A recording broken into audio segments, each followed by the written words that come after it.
Hello, friends!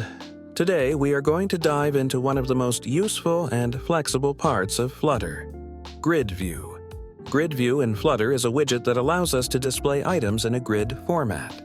If you imagine pages of online stores where products are arranged in multiple columns, or app menus where icons are placed in a grid, that's exactly what GridView is. Like ListView, GridView also has several named constructors, such as Builder, Count, Custom, and Extent. Let's start with the Count constructor. This constructor takes a required parameter called cross-axis count, which defines how many items will be in a single row. For example, let's pass the value of 4, meaning we'll have 4 items per row. The next important parameter is children, which takes a list of widgets that will be arranged in the grid. Let's pass 6 containers with different colors to this parameter. Notice that we do not explicitly set the size of our containers because the size of grid items is determined by Flutter itself. Let's run the code and see what we get. As we can see, we have 6 square containers displayed in a grid. Notice that their width is equal to their height. Now, let's change the value of cross-axis count to 3. We see that our containers have become larger, but now there are only 3 containers per row.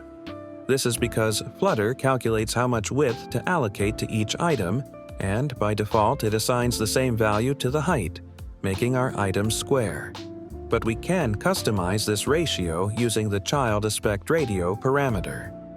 Child aspect ratio is one of the key parameters that helps control the size of each grid item.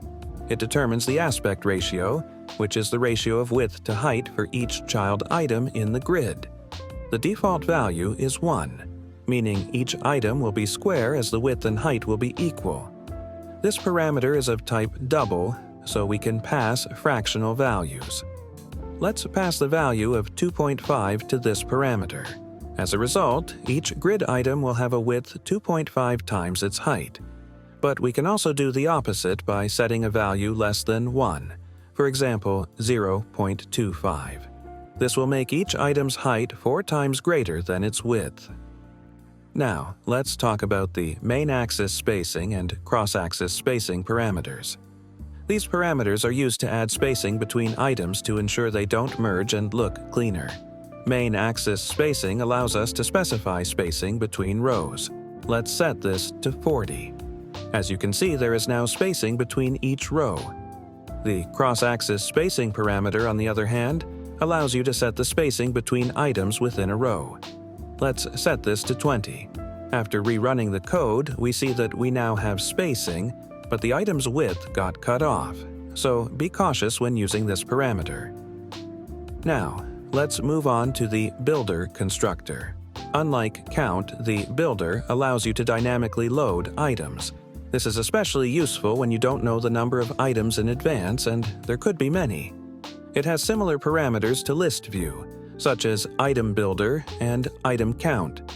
They work in the same way as in ListView. The Item Builder takes 2 parameters, context and the item index, and it returns a widget. The item count defines the number of items in the grid, but another important parameter is grid delegate.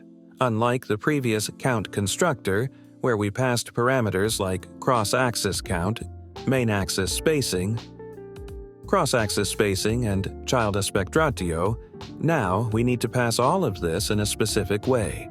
First of all, the grid delegate parameter is of the type sliver grid delegate, which is an abstract class. Therefore, we cannot create it directly. But we can use its subclass, which is called sliver grid delegate with fixed crow s-axis count. Don't be alarmed by the long name. Android Studio allows us to use abbreviations and hints. And in the constructor of this class, we need to pass all those parameters. Let's set up 3 items per row using the cross-axis count parameter. Next, let's specify the spacing using main axis spacing and cross-axis spacing.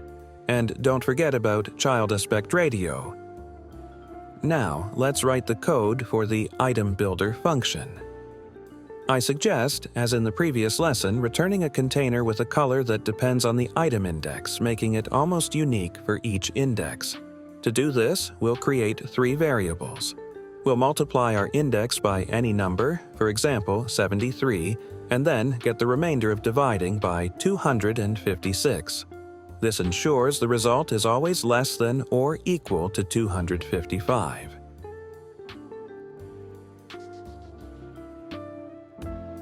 Then we'll return a container and use a named constructor of color, specifically from an RGB for the color.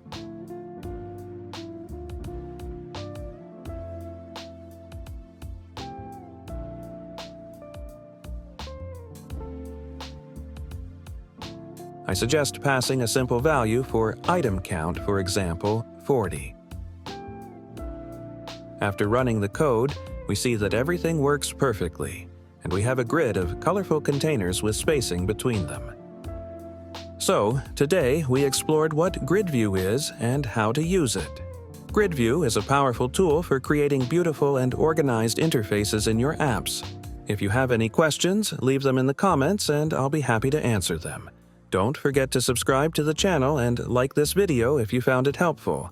Thanks for watching, and see you in the next video.